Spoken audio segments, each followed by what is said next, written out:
42장 뒷부분으로 넘어가면 또 맹인 이야기가 나와요. 맹인 이야기가 나오는데 그 이사야는 뭐 구절 구절 하나가 그냥 넘어갈 수가 없어요. 왜냐하면 이제 셀베이션 오라클이 다시 한번 더 나오는데 14절부터 요것만 좀 하고 쉬죠. 셀베이션 오라클이 나오는데 하나님의 모습이에요.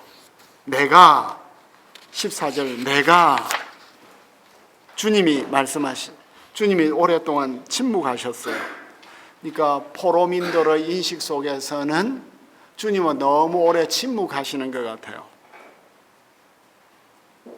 주님도 내가 참 오랫동안 침묵했구나. 그런데 주님도 내가 오랫동안 가만히 잠잠히 참았다. 그런데 더 이상 참을 수 없다. 주님도 더 이상 참을 수 없다. 그래서 이제 나도 소리 지르겠다. 주님이 어떻게 소리를 지르죠? 해산하는 여인처럼 소리 지르겠다. 해산하는 여인은 어떻게 소리를 질러요? 지금 우리 아이들 낳을 때 소리 들으신 기억이 나나요?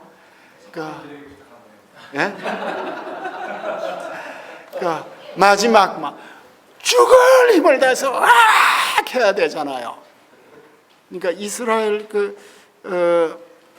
그 당시에는 같이 소리 질러주는 여자들도 있었대요. 옆에서 같이 해주면 막 푸시를 같이 이제 그러니까 죽을 힘을 다하네. 그러니까 하나님이 이제 산실에서 마지막 소리를 내면서 엥 하고 나오는 그 장면. 이사야는 도대체 뭐하는 인간이길래 이런 걸 설교로 가져오죠? 일생에 한두 번 지르는 소리잖아요. 그 소리를 지르면서 우리에게 다가오시겠다. 그리고 이제 용사가 적진을 향해서 달릴 때 그때 지르는 함성은 우리가 평소 지르는 함성이 아니겠죠. 이제 딱 내 목숨 다 내어놓고 뛰어가는 용사와 산모의 이미지로 내가 이제 너희들을 구원하러 가는데 날 방해할 게 하나도 없다는 거예요. 강을 마르게 하겠다. 그 앞에서 맹인들이 그들이 알지 못하는 길로 이끌려 갈 것이다. 그러니까 참 주의 백성들이 여전히 맹인이다. 제목이 아직도 맹인인가 이거죠. 이거를 부르고만이 주님은 그들이 한 번도 경험해 보지 못한 지름길, 네티보트 지름길, 이게 아마 40장에서도 나왔는지 모르겠어요. 인도하실 것인데 이 장면을 walter 브루그만이 어떻게 딱 포착해내냐 하면 마치 엔테베 구출 작전 같았다.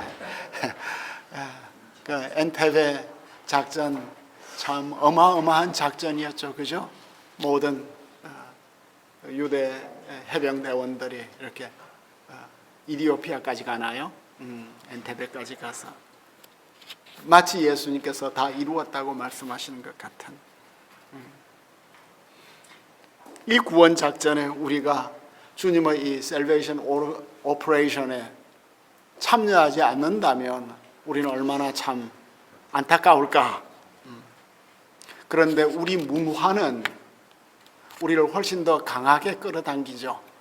우리의 관성과 우리의 문화가 이거 놓치면 우리는 죽을 것 같은 이런 것 때문에 이 구원의 세계 속으로 못 가는 거예요. 그죠? 그 안주한 백성들에게는 구원이 없다. 그래서 아직도 못 듣냐? 주님이 마지막 내 종이, 내 사자 아직도 기먹었다. 그러니까 참 이게 우리의 영적 현실이라고 생각해요. 그리고 이런 귀먹고 눈 안 보이는 우리 성도들 데리고 한평생 실험하는 여러분들은 정말 귀한 종들이에요.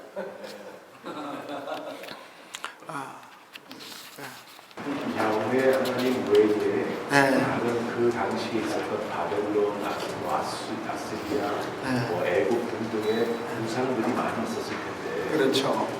우상들이 있었으면 그들도 신학이라는 것이 있었을 거죠. 네. 이런 어떤 우상들의 신학 가운데 나 외에 다른 신이 없다라고 선포하는 신이 있다.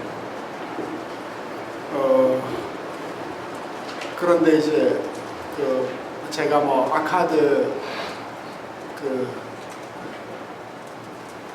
메소포타미아 문명이 아름다운 것은 신화가 적어요. 이집트는 전부 신화예요. 메소포타미아는 역사로 넘어간 거예요. 그러니까 역사를 공부를 하려면 아시리아어를 공부를 해야 돼요. 그러니까 이 헤로도투스까지 이렇게 흘러내려오는 이런 그 역사 기술, 왕들은 다 자신의 이런 전쟁 기사들을 다 하거든요. 그리고 아시리아의 왕들은 자기가 내린 칙령들을 똑같은 것을 복사해서 속주 수도마다 다 같이 주어요. 내 아들 에살하돈을 이렇게 왕으로 세울 때 모두 복종해야 되거든요. 그 속주에 있는 모든 왕들이 와서 에살하돈에게 절하고, 그리고 그 조약 맺은 내용들을 다 가져가요. 그 역사는 그리스에서 시작된 것보다 메소포타미아에서 시작이 되었어요. 땅의 신, 비의 신, 태양의 그렇죠. 신, 이런 것들을 서로가 다 인정하는 이런 상황 가운데 그 어떤 우상도 야훼 하나님처럼. 그런데 이제 만신전에도 늘 경쟁이 있어요. 경쟁이 있고, 이제 그 젊은 신이 나이 든 신 죽이고 자신이 이제 왕이 되잖아요. 그러니까 이제 마르둑이 결국 왕이 되는 것은 거의 그를 이제 낳고 키워준 애를 폐위시키고 내가 이제 왕이 되면, 그럼 이제 마르둑은 에누마 엘리시 마지막 편에 보면, 마지막 토판에 보면 마르둑의 칭호가 50개가 나와요. 신들이 모든 칭호를 다 가져가죠. 그 가운데 이런 칭호가 있을 수도 있죠. 네, 하나님이 이 42장 부분에서 답답해하면서 하나님이 하나님 되심과 그분의 종을 그분의 신을 충만케 해주셔서 하신 모든 일들을 바라보면서 답답해하지, 왜 너희들이 이걸 못 깨닫느냐. 내가 너희들을 구원할 것이고 너희들의 빛이 될 것이고, 그럼에도 불구하고 비교할 수 없는 하나님을 알고 있는 주의 백성들이, 그러니까 그 시대에 다른 우상들도 있었고 뭐 풍요의 신도 있고 쫙 있었겠지만 비교할 수 없는 이 하나님을 보면서도 아직도 못 깨닫냐라고 하는 그 하나님의 답답함, 하나님의 어떻게 보면 그렇게 하나님이 이렇게 속이 터지죠.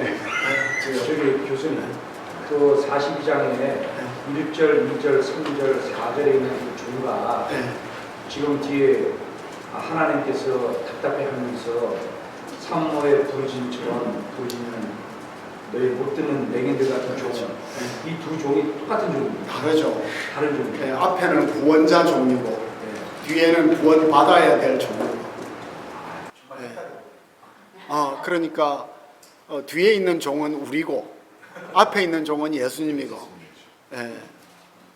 그래서 그런데 이 참 하나님이 우리를 향해서 이렇게 답답해하시고 속터져하시고 부르짖고 막 이러는 그 종을, 이 종은 여전히 아브라함 자손이고 내 친구 아브라함 자손이고 사랑하는 자손이고, 어쨌든 얘들을 내칠 수가 없어.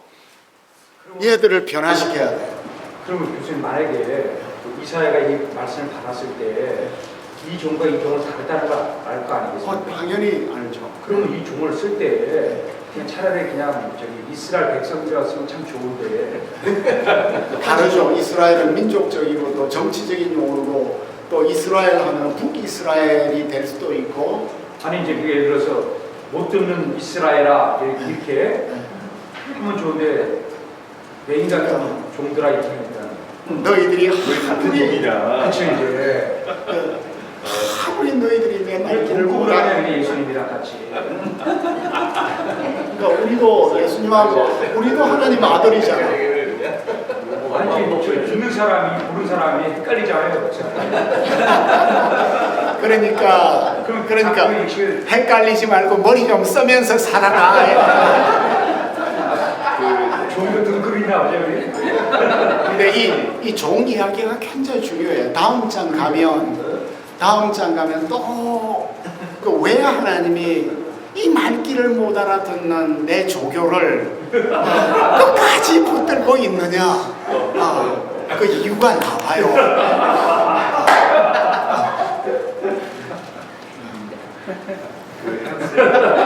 어제 우리에게 감동을 줬던 우리의 마음이 긍정적으로 하나님 외에 다른 것에 정박하고 있는 한 혼돈의 바다에 표류할 수밖에 없다가 아니라 그냥 표류할 것이다. 헨슨이 얘기했던 것처럼 하나님이 이 진리를 하나님이 아신다는 게 좀 이상하지만 하나님은 알고 계신다. 너희가 나를 떠나서는 빛도 없고 구원도 없고 다 감옥이 갇힌 것이고 그런데 그걸 알지 못하고 근데 다른 거에 자꾸 마음이 뺏기고 순종하지 않고 그게 저의 모습이고 지금 현재 한국교회 성도들의 모습이고 그렇게 알려주는데도 여전히 돈 섬기고 또 명예 또 증오 미움 말씀에 순종하지 못하는 우리를 바라보시면서 해석하는 여인이 부르시는 것처럼 부르시는 거예요. 그러니까 참 오래 참아주시니까 고맙죠. 그러니까 우리 목회가 단숨에 불받게 해서 뒤집어져 가지고 헌신자 되는 게 아니라 평생이라는 거죠. 그러니까 이 긴 인내의 과정, 이걸 이사야가 왜 같은 걸 또 말하고 또 말하나 이렇게 생각을 했는데 계속 말을 하는데 또 앵글은 달라요. 단순 반복은 아니야. 늘 새롭게 말해. 그러면서 우리의 현실은 변하지 않는 현실 가운데서 조금씩 변해가는. 지금 현 시대만 바라보시고 하나님께서 해산하는 여인처럼 울부짖는 것이 아니라 한국교회의 영광의 피크라고 했던 70년대, 80년대에도 하나님은 똑같은 마음이셨을 수도 있다는 생각이 드는 것이 그렇게 와서 간구하는 게 결국은 부자 되게 해달라고 건강하게 해달라고 그러니까 진짜 하나님을 하나님으로 받아들이고 그 앞에서 경배하고 하나님을 높이는 식으로 해서 이게 사람들이 늘어난 것이 아니라 그렇죠. 그러니까 그때도 같은 마음으로 그렇죠. 울고 다른 데는 충분히 그렇고 다른 건 복이 아니고 내가 복이라고 자꾸 말씀하시는 하나님의 뜻입니다. 우리 잠깐 쉬겠습니다.